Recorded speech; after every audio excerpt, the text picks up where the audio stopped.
Daremos continuidade à narração da primeira parte do quarto vídeo, do Evangelho Perdido de Maria, Mãe de Jesus Cristo. Que Jesus te abençoe e ilumine teu espírito.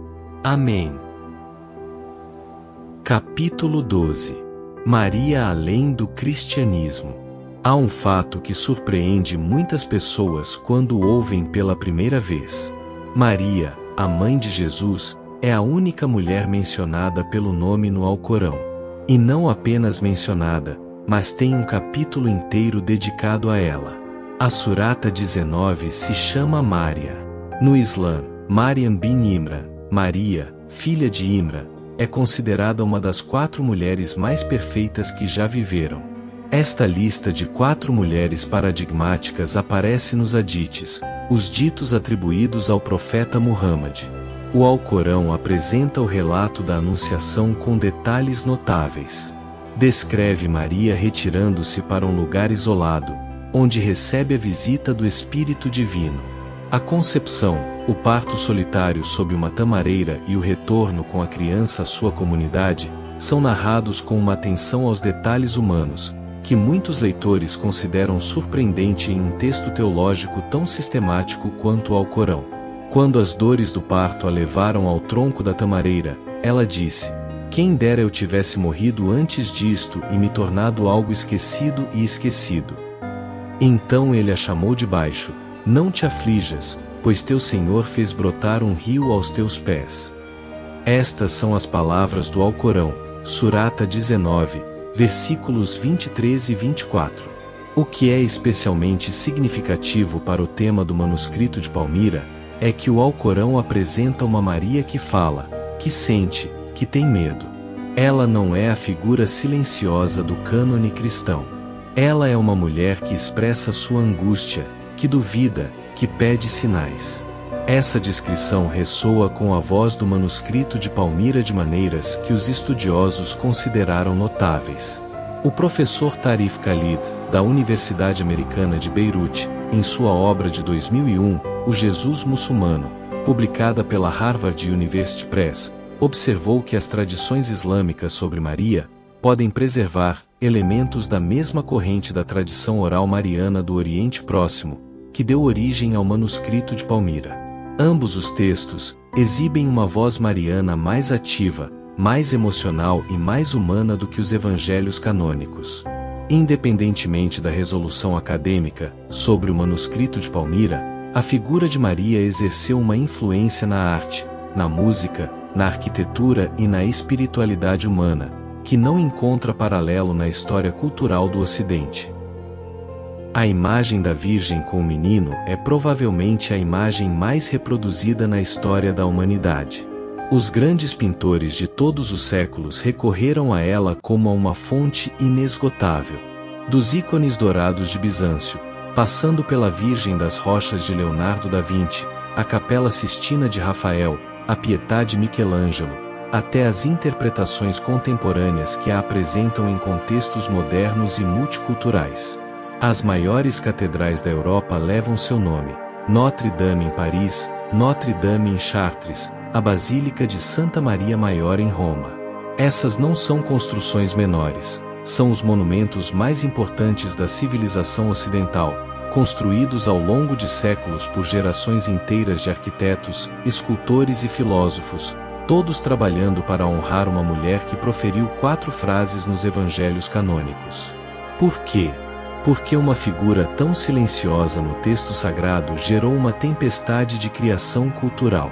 A resposta mais honesta é que o próprio silêncio foi o imã. Quando o texto oficial não diz o suficiente sobre alguém tão central para a história, a imaginação humana, espiritual, artística, teórica, preenche esse vazio.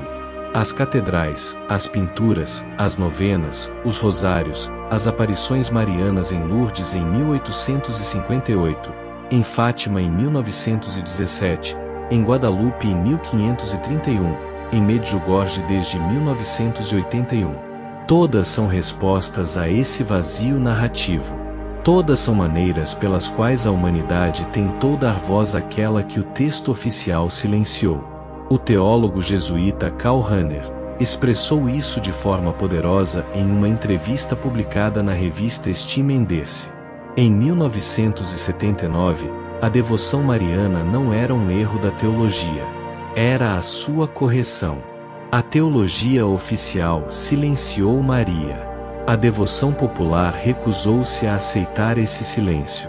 Nenhuma aparição mariana ilustra melhor a capacidade de Maria de transcender fronteiras culturais do que a de Nossa Senhora de Guadalupe no Monte Tepelac, México, em dezembro de 1531.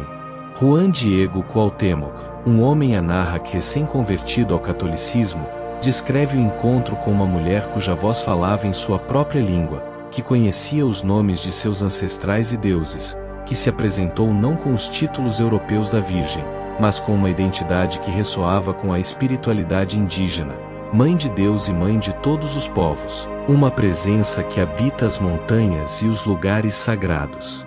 O resultado foi um dos maiores fenômenos de conversão da história.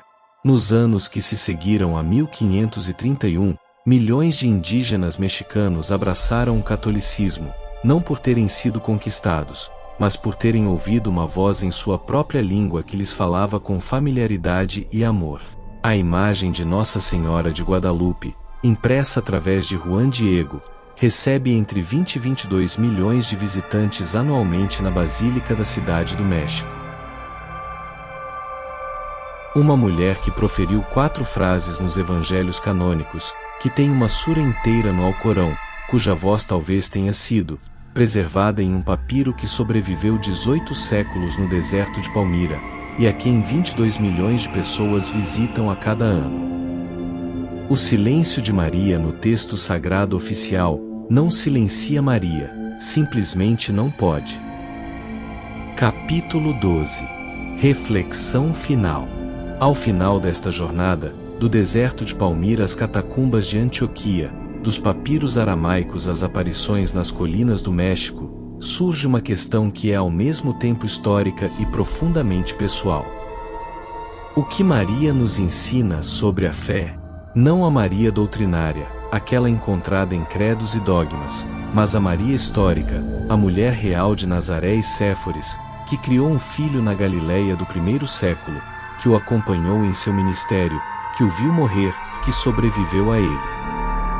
Essa mulher, o manuscrito de Palmira, em seus momentos mais autênticos, seja qual for sua origem, apresenta uma mulher que aprendeu algo, que poucos textos sagrados ousam afirmar diretamente, que a fé não é a ausência de medo, que a obediência ao divino não é a ausência de negociação, que o amor não exige compreensão para permanecer amor.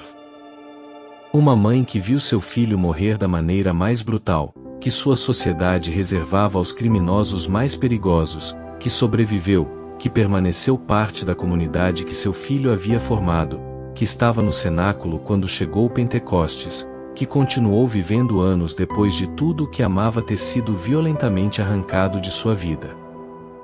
Isso é fé, não a fé abstrata dos credos. A fé concreta de alguém que perdeu tudo e, ainda assim, permanece presente. A fé que o manuscrito de Palmira captura naquela frase final que encerra o texto: eu estava presente. É tudo o que posso dizer no fim.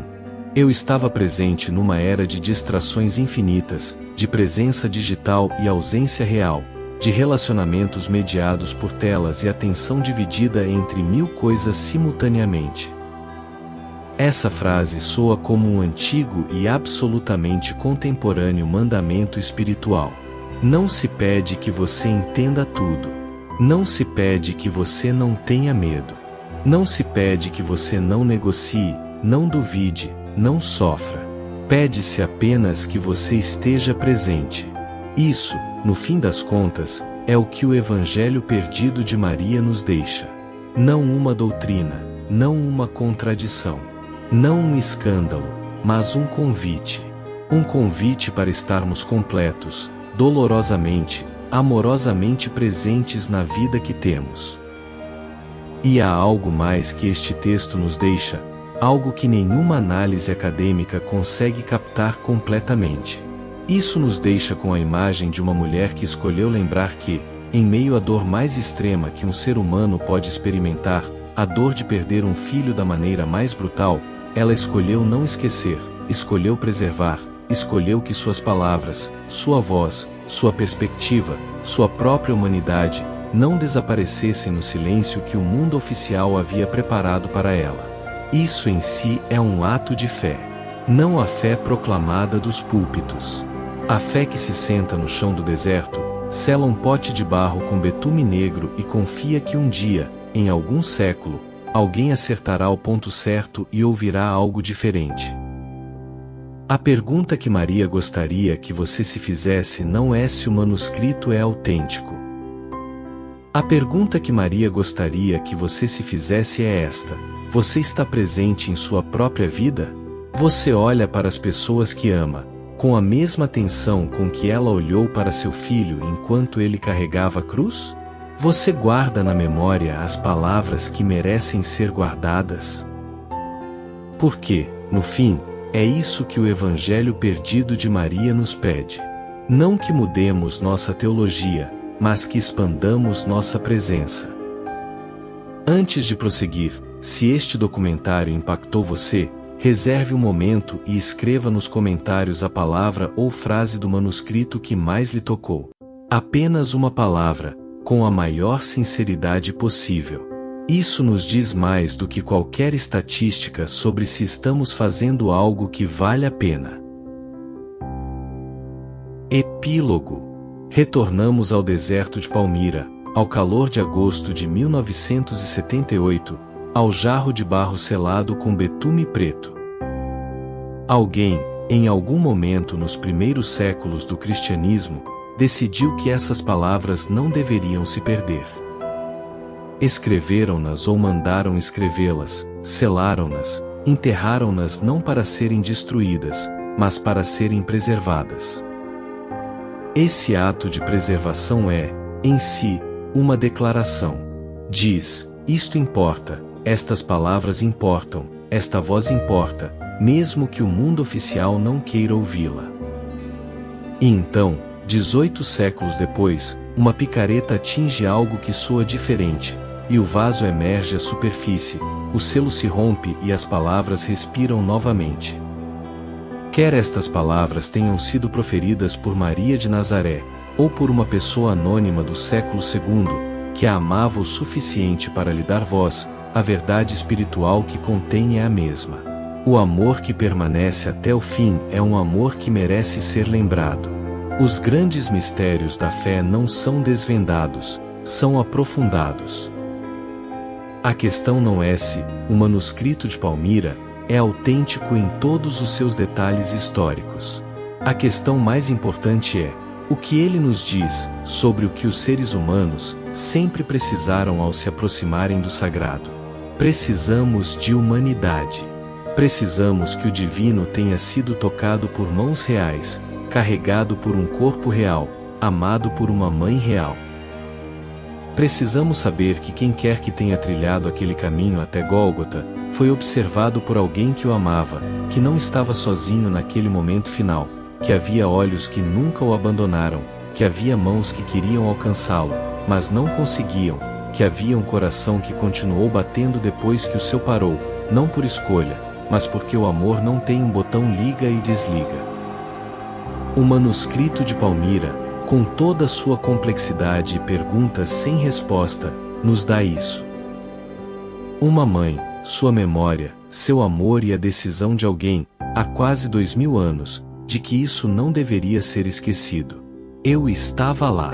É tudo o que posso dizer no final. Eu estava lá. Essas são as últimas palavras do manuscrito de Palmira. E talvez sejam as palavras mais corajosas que alguém possa proferir no fim da vida. Eu não fiz tudo certo, não entendi tudo, não pude protegê-lo, mas eu estava lá. Isso basta, mais do que basta. É tudo. O canal se encerra. Se você chegou até aqui, é exatamente o tipo de pessoa para quem criamos este canal. Não alguém que busca a confirmação do que já acredita, mas alguém que tem a coragem de fazer mais perguntas. O Evangelho perdido de Maria é apenas um dos textos que permanecem à margem da história oficial. Há muitos outros. Toda semana, em Histórias Bíblicas Ocultas, abrimos um desses vasos selados e deixamos as vozes esquecidas respirarem novamente. Inscreva-se no canal para não perder nenhum episódio. Ative as notificações e compartilhe este vídeo com alguém que ama história, fé ou simplesmente boas perguntas. Juntos, podemos levar essas vozes a mais pessoas. Agora, pela primeira vez, contamos a história completa. Histórias Bíblicas Ocultas, onde o silêncio tem voz. Nota sobre as fontes. Este documentário é baseado em pesquisas históricas e arqueológicas reais, combinadas com elementos narrativos que dão vida a essas pesquisas. As figuras acadêmicas mencionadas, como Heinrich Wolfram, Laila Mansour, Ingrid Senvon, Stefan Luke e Rima Al-Khoury, representam o tipo de trabalho que especialistas de fato realizam nesta área. As publicações acadêmicas citadas, como as obras de Raymond Brown, Aine Pagels, Karen King, John Mayer, Helmut Kester, Intera e outros, são fontes autênticas para os estudos bíblicos contemporâneos. Os fragmentos do texto manuscrito são composições narrativas elaboradas no espírito de textos apócrifos da época, como o Proto-Evangelho de Tiago, o Evangelho de Tomé e outros textos da biblioteca Nada Hammadi. O próprio manuscrito de Palmira é uma construção narrativa que reúne e dá forma dramática a questões e tradições que a pesquisa acadêmica atual levantou sobre a figura histórica de Maria de Nazaré. As questões levantadas por este documentário são reais. O silêncio de Maria nos evangelhos canônicos é real. A diversidade do cristianismo primitivo é real. A supressão de textos alternativos no processo de canonização é real. A influência de Maria na cultura mundial é real. O que buscamos nas histórias bíblicas ocultas não é substituir a fé, mas aprofundá-la. Não é destruir a tradição, mas compreender sua origem. Não é fornecer respostas definitivas, mas fazer perguntas melhores, porque as melhores perguntas são aquelas que nos tornam mais humanos. E a história de Maria, seja qual for sua origem, nos torna mais humanos. Seu tempo é agora. Seu despertar é necessário. Sua contribuição para o grande despertar da humanidade está esperando que você a reivindique. Inscreva-se no canal e ative as notificações para não perder nenhuma revelação. Não perca o próximo vídeo, onde continuaremos a desvendar verdades que permaneceram ocultas por séculos. Obrigado por assistir os vídeos até o final. Nos vemos no próximo. Que Jesus te abençoe e ilumine seu espírito. Amém.